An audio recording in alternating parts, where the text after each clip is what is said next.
handover process in the GSM network. Welcome to all. In this course, a small half an hour course.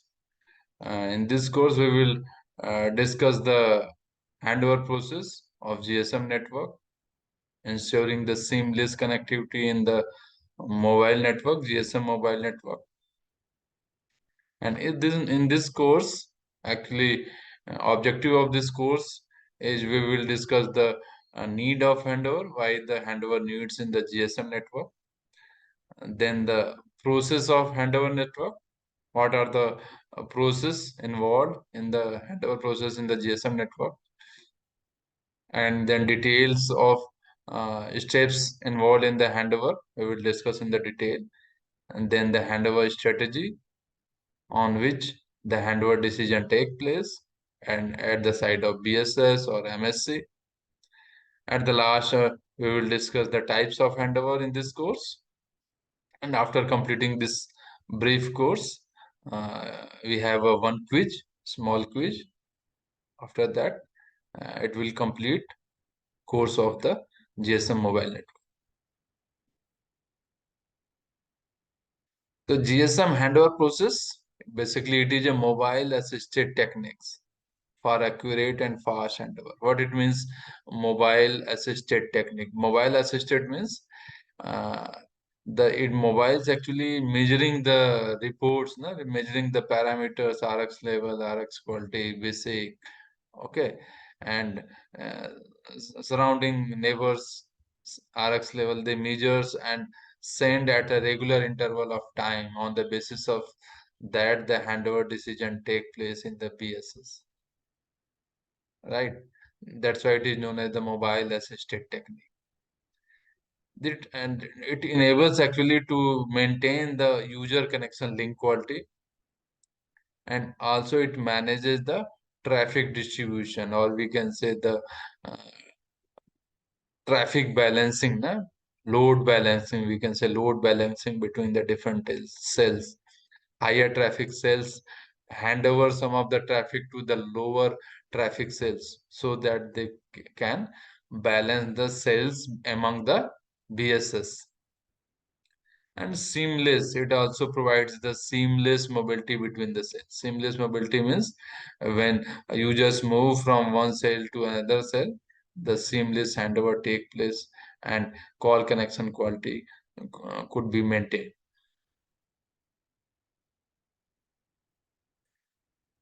In the handover process, in the GSM network, the overall handover process is implemented in the MS, mobile station, BSS, base station subsystem, and MSC, mobile switching center. BSS is actually part of BTS and VSC, right? And MSC is the core network element. BSS is the radio access network element. And there are main three steps are involved in this handover process. Step one is the measurement of measurement of radio parameters in the downlink direction. It is done by the mobile station. Second step is the measurements are taken by the BSS or BTS, right? The both the measurements, the mobile station measurement and the base station measurement when reported at the BSS sites. In the third step, the initial assessments of the measurements in conjunction with the defined thresholds, and handover strategy may be performed in the BSS. This assessment may be done in the BSS or may be performed in the MSC. It depends on the which types of handover is there. Intra-BSC there, inter-BSC there, or inter-MSC or inter-MSC there. It depends on which types of handover is there. Depend on that, assessment is performed BSS or NSS.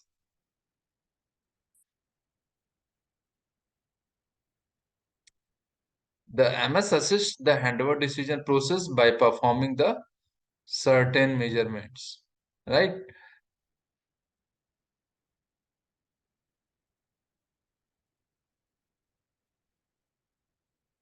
Sorry. When the MS is engaged in the speech conversation, a portion of the frame means one TDMA frame, 8 time slot frame. I- Some of the portion is idle. Only the one time slot is used for downlink and one time slot is used for uplink. All other time slot is idle. During this idle time, the MS changes radio channel frequency and monitor the measures the signal level of six base neighboring cells. Why the MS changes the radio channel frequency of other BCCH of cells? Because the mobile station is not capable to transmit and receive at the same time because of inability or not availability of duplexer in at MS side. That's why the GSM network is also known as the half duplex FDD network, frequency division duplex, half duplex FDD, because BTS is capable to transmit and receive at the same time, but your user equipment or mobile station is not able to transmit and receive at the same time. That's why the MS changes whenever they transmit or receive, they change their oscillator, tune their oscillator to another BCCS to receive the signal, right? And these measurements which fit in the handover decision algorithm are made at both ends of the radio links. Both end of the radio link means our BTS end and MS end. What are those measurements at mobile station ends? That the MS end measurements are continuously reported via the control channel. A dedicated control channel is known as the slow associate control channel, SAC channel.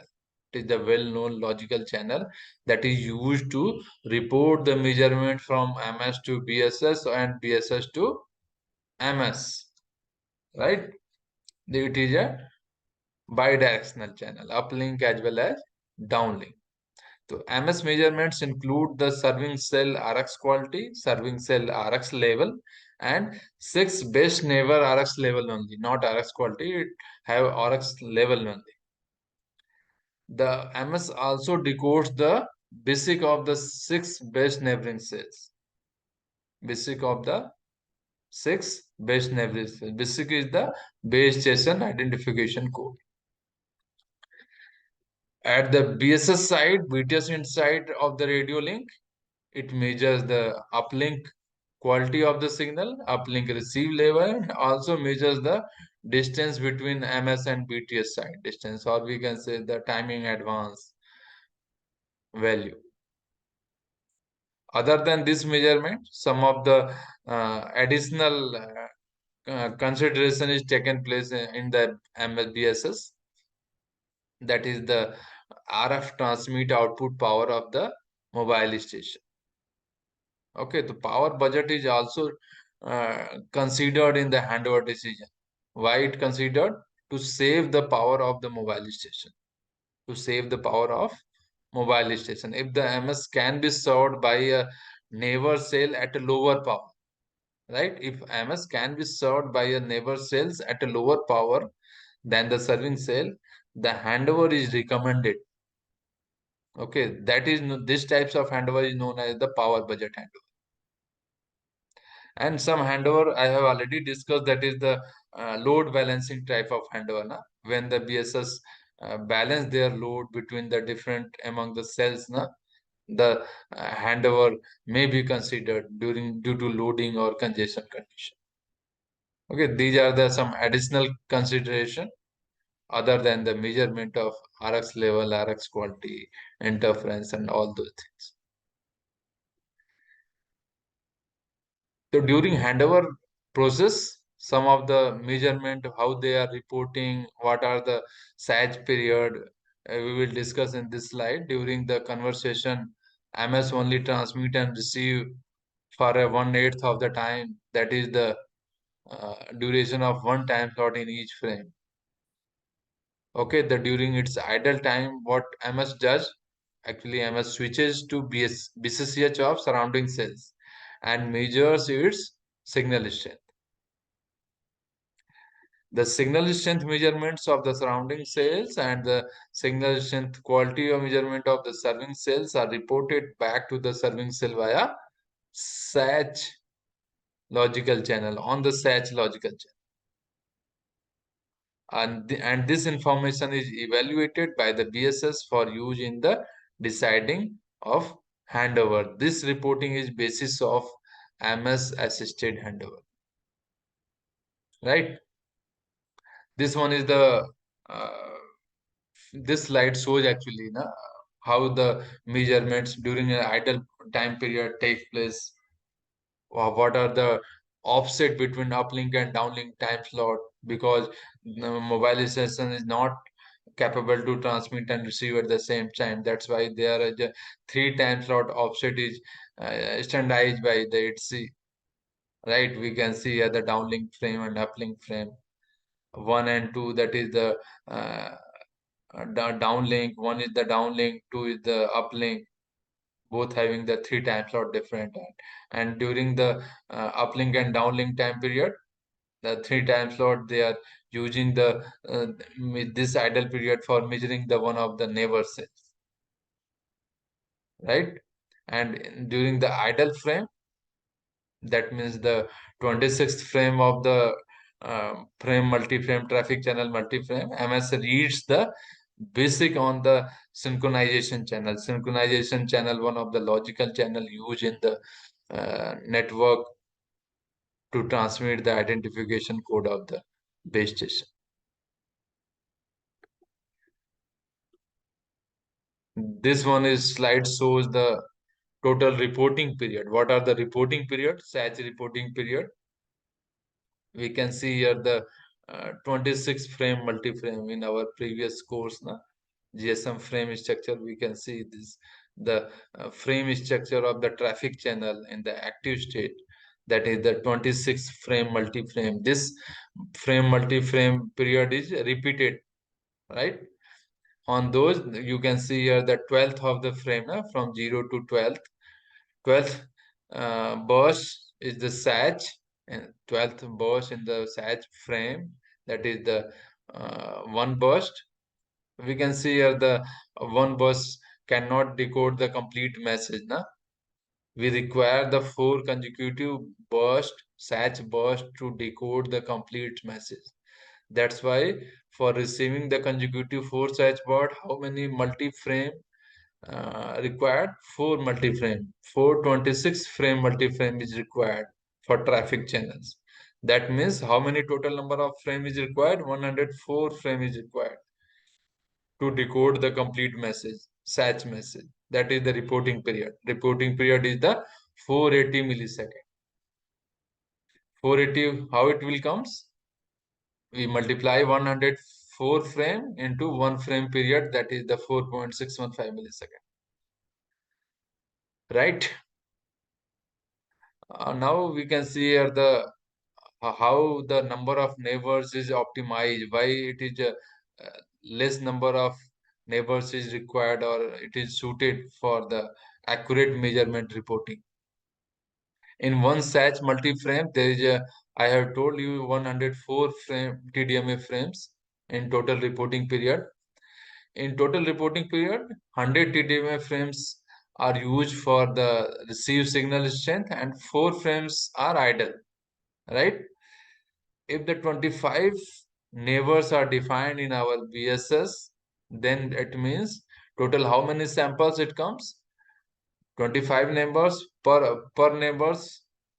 We have taken 4 times. 4 samples we can collect. 4 samples we can collect if we have 25 neighbors is defined.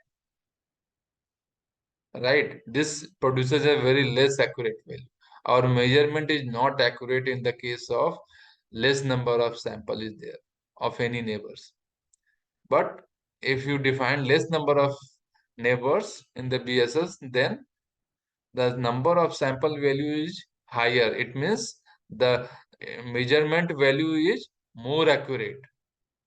That's why the less number of neighbors is recommended for the good reporting, measurement reporting, so that the handover decision take place is more accurate.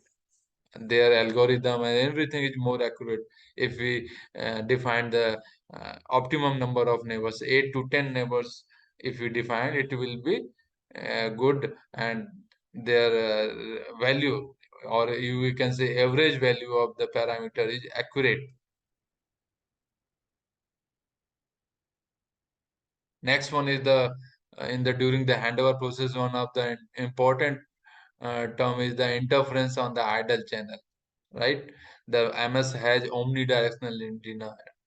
All of you know, much of the MS power goes to the server, but a lot of is interfering with the surrounding cells with the same channels. The TDMA frame of the adjacent cells are not aligned since they are not synchronized. Hence, the uplink in the surrounding cells suffer from the interference. How it suffers interference and how it measures actually the interference on the idle channel.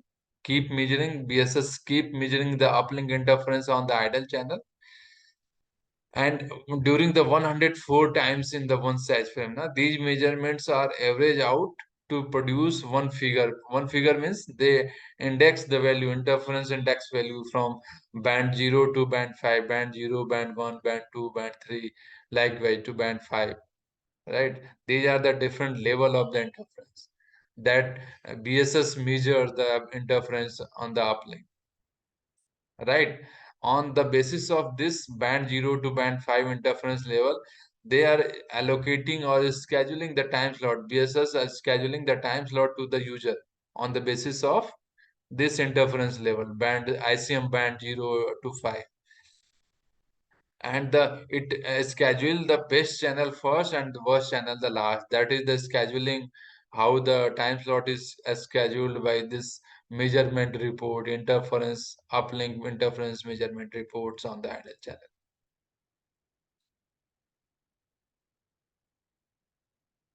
Now we will discuss the handover strategy after measurement. Different measurements is there for downlink measurement, the downlink RX level, downlink RX quality of the serving cell, and downlink uh, neighbors RX level of the six best neighbors. Na? And second is the uplink.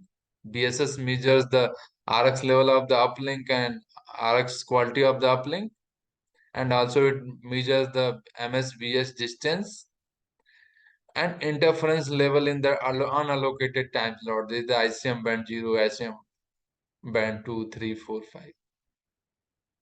And each reporting period, measurement reporting period is the 480 millisecond. After each 480 millisecond, a new process value is sent and calculated and sent, right, on the basis of handover decision take place. Okay. And what are those strategies? First one is the interference, second one is the RX quality, third one is the RX level, fourth one is the distance or timing advance between the distance between the BS and BTS and MS, and fifth one is the power budget. Power budget. Power budget is very important to reduce the consumption of power of the MS, right?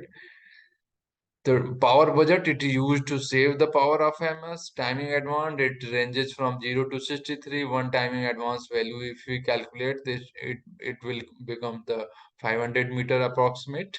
RX level, it is the receive level. It varies from the minus 47 dBm to minus 110 dBm. It actually depends on the sensitivity of the device and also the loss and transmit power of the base MS station and base station. RX quality, it receive quality ranges from 0 to 7. It is actually the bit error rate indexing between 0 to 7 value, right?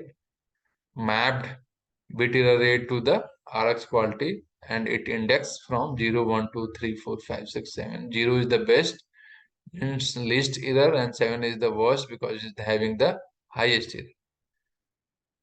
These are the interference. Interference means if your RX quality is very poor and RX level is very good, it means there is a interference in the GSM network.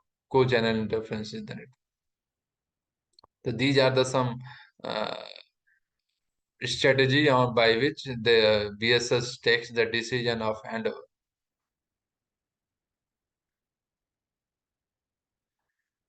Handover types, intra-cell handover.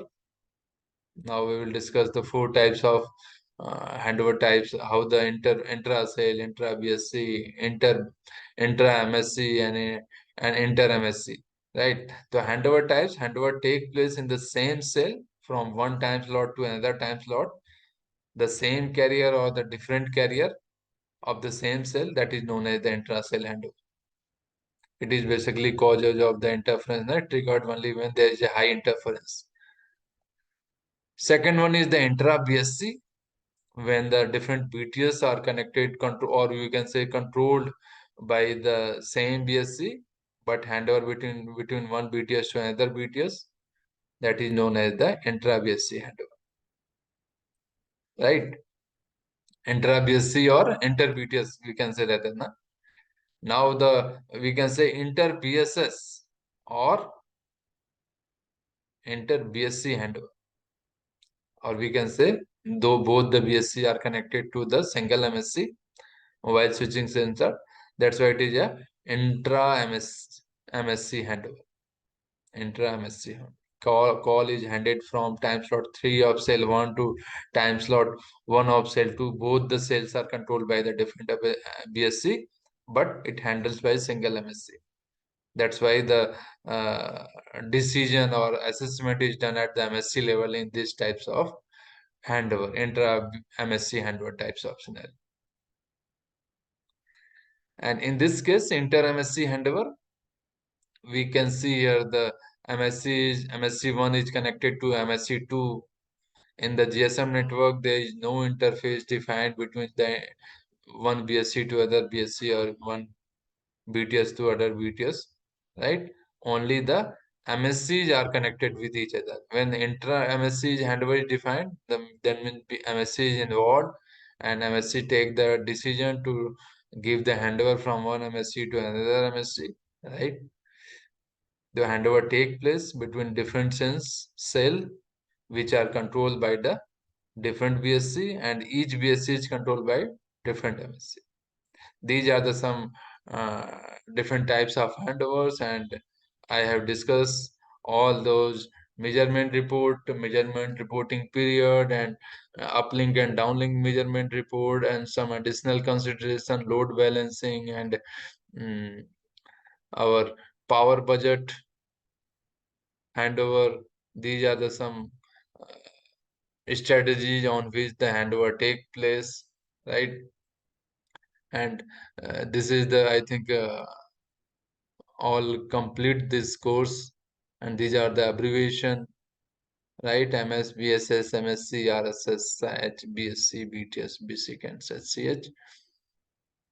Thank you to all for listening me, and you have completed this course. After taking this live session, you can go for a small quiz and complete your course. Thank you to all.